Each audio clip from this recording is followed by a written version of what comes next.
सिंह और आप सभी का स्वागत है हमारे चैनल पर।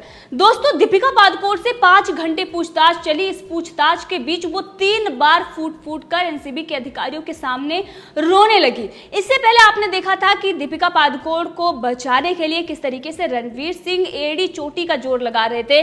12 वकीलों से एडवाइस ली गई, यहाँ तक कि जो उन्होंने चैट की थी उसकी बात तो उन्होंने मंजूर की, लेकिन उसमें जो जिन चीजों की बात हो रही थी उसको किस तरीके से गलत बताया जाए, और वो भी फ्लॉप आइडिया उन वकीलों ने दिया था। एनसीबी के अधिकारी इतने बेवकूफ नहीं हैं, वो हैश का मतलब और वीट का मतलब जानते हैं, लेकिन इनके तरफ से ये कहा गया कि ये ड्रग्स नहीं है, हम किसी और चीज के बारे में बात कर रहे थे।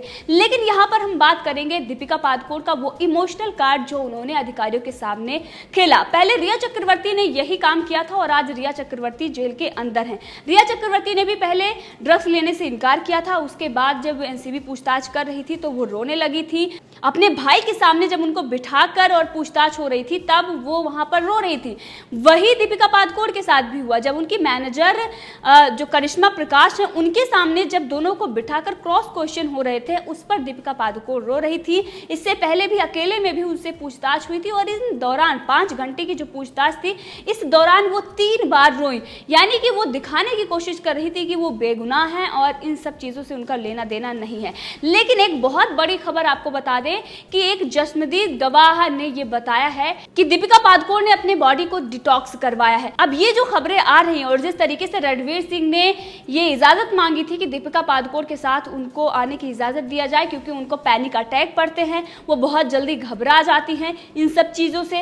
अब ये जो पूरा ड्रामा है ये दीपिका पादुकोण को बचाने के लिए रचा जा रहा है। लेकिन जिस तरीके से उनसे पूछताछ हुई और उसमें उन्होंने सवालों के गोलमोल जवाब या फिर चुप्पी साधी, इसके चलते अब उनसे फिर पूछताछ होगी क्योंकि एनसीबी के अधिकारियों ने कहा है कि अभी पूछताछ होगी। क्योंकि ये जो पूरी पूछताछ है, आपने देखा होगा दीपिका पादुकोण से पहले जिन लोगों की गिरफ्तारी हुई है, अभी तक अगर बात करें तो 18 लोगों की इस मामले में गिरफ्तारी हुई है। उन लोगों से कोई 4 घंटे या 5 घंटे की पूछताछ के बाद गिरफ्तारी नहीं हुई है, बल्कि 20 घंटे से ज्यादा की पूछताछ के बाद गिरफ्तार किया गया है। अभी जो जल्द में ही धर्मा प्रोडक्शन का जो डायरेक्टर है क्षितिज प्रसाद, उसको भी 20 घंटे की पूछताछ के बाद ही गिरफ्तार किया गया है। अब ये जो अभिनेत्रियां हैं ये सबसे बड़ा नाम है, दीपिका पादुकोण का नाम सबसे बड़ा है, चाहे वो रकुल प्रीत हो या सारा अली खान हो या फिर श्रद्धा कपूर हो, इन सब में सबसे बड़ा नाम दीपिका पादुकोण का है। इसलिए दीपिका पादुकोण का दबाव करिश्मा प्रकाश पर भी बनाया जा रहा था ताकि वो इस पूरे मामले में या तो गलत बयानी करें या चुप्पी साध लें। लेकिन अब वहां पर जब उनसे दोनों से पूछताछ किए जा रहे थे, दोनों के जो बयान थे वो मैच नहीं कर रहे थे। इन सब चीजों से दिखाई दे रहा है कि किस तरीके से ये स्क्रिप्ट रटी गई है और उसके बाद वकीलों की ही सलाह पर वहां पर जवाब दिए जा रहे हैं। क्योंकि आपने देखा कि वकीलों की सलाह इसीलिए ली जा रही थी पहले से ही कि किस तरीके से जो एनसीबी के अधिकारी हैं उनसे जब वो सवाल करेंगे उनके सवालों का सामना करना है।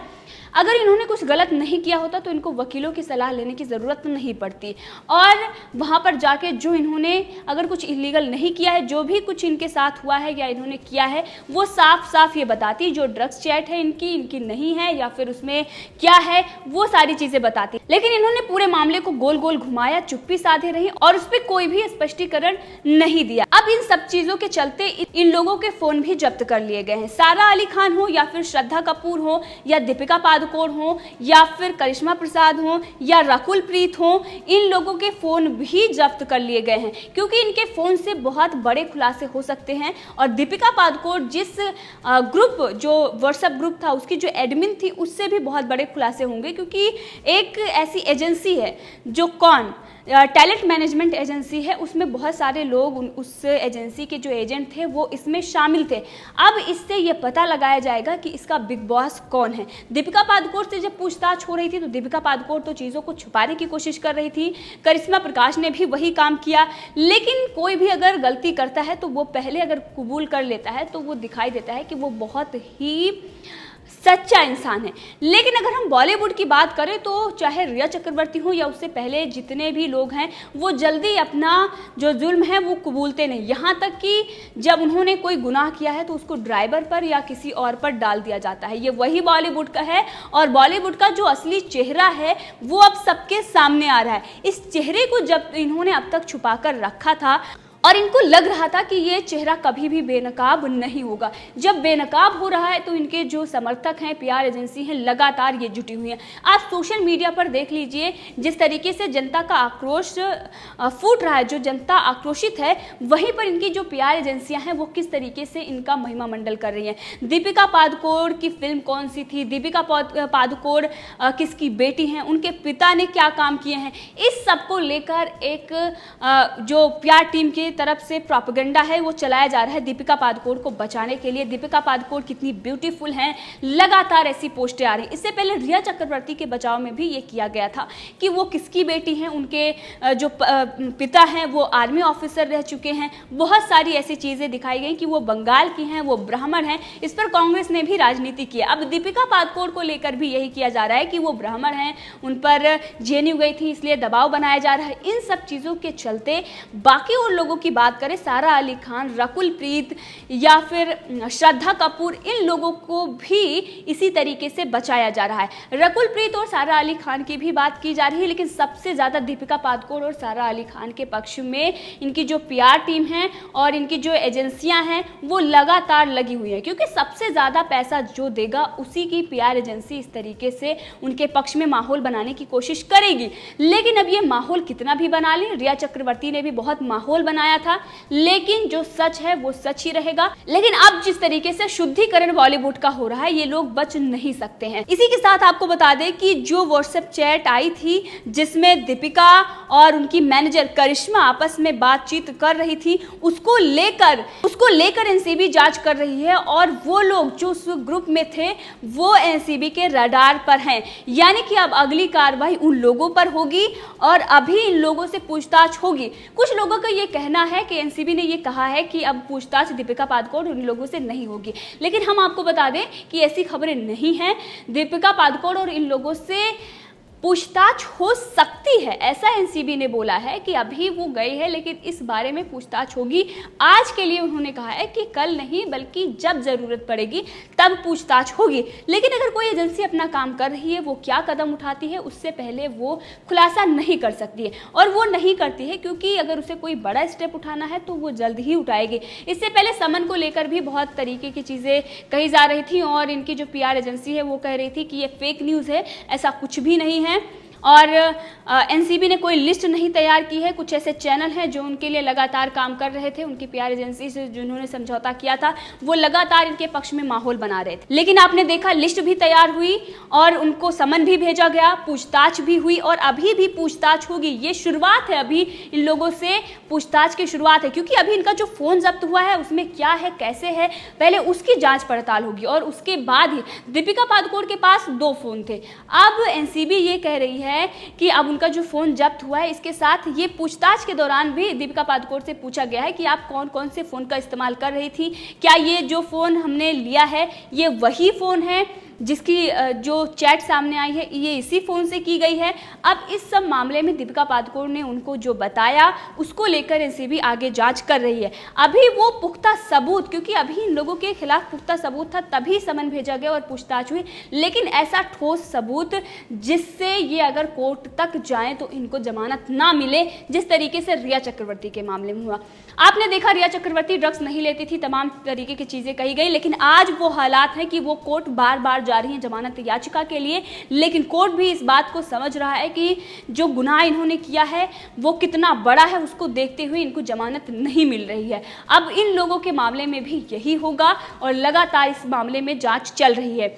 इसी के साथ आपको बता दें दीपिका पादुकोण और सारा अली खान के पक्ष में जो माहौल बनाया जा रहा है ये वही लोग हैं, इन लोगों के समर्थन में ये लोग खड़े होते हैं। सैफ अली खान की अगर बात करें तो सैफ अली खान की बेटी हैं सारा अली खान, और सारा अली खान ने जिस तरीके से सुल्तान सिंह राजपूत के लिए उन्होंने बताया कि फार्म हाउस पर वो पार्टी करते थे, इस तरीके से उन पर आरोप लगाया गया है। श्रद्धा कपूर ने जो बोला है कि वैनिटी वैन में भी वो ड्रग्स लेते थे, पार्टियों में भी वो ड्रग्स लेते थे, इस तरीके से जो उन्होंने बताया है ये दिखाई देता है कि किस तरीके का प्रोपेगेंडा चलाया जा रहा है, एक साजिश रची जा रही है। ये लोग जो न्यूज़ चैनल है इनके पक्ष में चीज़ें दिखा रहे हैं, वो ये कह रहे हैं कि बहुत बड़ा खुलासा किया है श्रद्धा कपूर ने, लेकिन ये खुलासा नहीं है, ये एक साजिश है सुशांत सिंह राजपूत का चरित्र हनन करने के लिए। दूसरी तरफ अगर देखें तो इनके पक्ष में जो इनको डिफेंड करने लोग आते हैं, ये कहते हैं कि अभी जो गुनाह उन्होंने किया है वो साबित नहीं हुआ, हम इस पर कुछ नहीं कह सकते, आप भी इस पर मौन रहिए, कुछ नहीं कहिए। लेकिन क्यों ना कहें, जब इनके खिलाफ पुख्ता सबूत हैं उसके बाद भी ये लोग अपने आप को बचा रहे हैं। वहीं पर सुशांत सिंह राजपूत के मामले में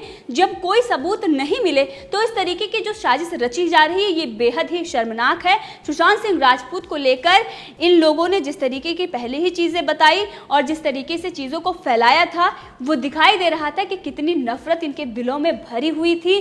और सुशांत सिंह राजपूत की जो हत्या हुई है कहीं ना कहीं उसकी जिम्मेदार ये पूरी बॉलीवुड इंडस्ट्री है, क्योंकि इन्होंने मौके पर आवाज नहीं उठाई। सुशांत सिंह राजपूत को लेकर सारा अली खान ने कहा कि उनका ब्रेकअप हो गया था, वो बहुत पॉजिटिव थे। इन सब चीज़ों को वो जब बता रही थी तो उनको शर्म नहीं आई कि किस तरीके से अगर उन्होंने रिलेशनशिप में उस वक्त उनको भी उसी तरीके से देखना चाहिए था। अगर उनके तरफ से ऐसा कुछ नहीं था तो फिर आपको सुशांत सिंह राजपूत का जो प्यार था उसका मजाक बनाने की कोई ज़रूरत नहीं थी, क्योंकि इससे पहले भी आपने देखा करीना कपूर खान ने किस तरीके से मुंह बनाते हुए कहा था कि आपको जो आपका फर्स्ट मैन है उसको डेट करने की कोई ज़रूरत नहीं है। बिल्कुल भी मैं एडवाइस दूंगी, आप बिल्कुल भी उसको डेट मत करिए। सारा अली खान को, सारा अली खान पर दबाव बनाया गया था और इसीलिए उन्होंने ब्रेकअप किया था, जिसके बाद सुशांत सिंह राजपूत को बहुत बड़ा धक्का लगा था, उन्होंने सारी पोस्ट तक डिलीट कर दी थी।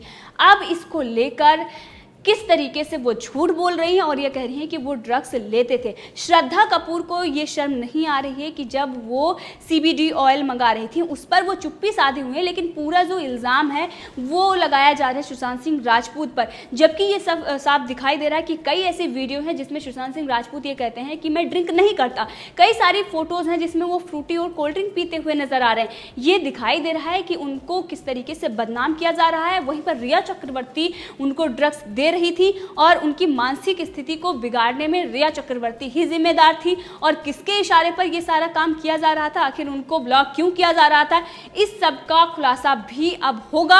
और अपने आप को बचाने के लिए ये जो टॉप एक्ट्रेस हैं, इस तरीके की जो साजिश रची जा रही है ये बेहद ही शर्मनाक है। और दीपिका पादुकोण का जो इमोशनल कार्ड उन्होंने खेला है ये काम नहीं आएगा, क्योंकि इससे पहले रिया चक्रवर्ती ने वो बहुत घमंड दिखाया था, बहुत सारी चीजें उन्होंने ऐसे की थी कि अपने पक्ष में माहौल बनाने की कोशिश की। आज तक पर जाकर उन्होंने फिक्स इंटरव्यू भी दिए ताकि वो बच सके, लेकिन वो नहीं बच पाई। अब इन लोगों का नंबर है और दीपिका पादुकोण जिस तरीके से घबराई हुई थी, रो रही थी, ये दिखाई दे रहा था कि वो कितनी डरी हुई थी। अब इनकी गिरफ्तारी तय है, इन्हें कोई भी नहीं बचा सकता है। इस पूरे मामले में आप भी अपनी राय दे सकते हैं, कमेंट करके जरूर बताएं। अगर आपने अभी तक चैनल को सब्सक्राइब नहीं किया है तो कर लें ताकि हर अपडेट आप तक पहुंचती रहे।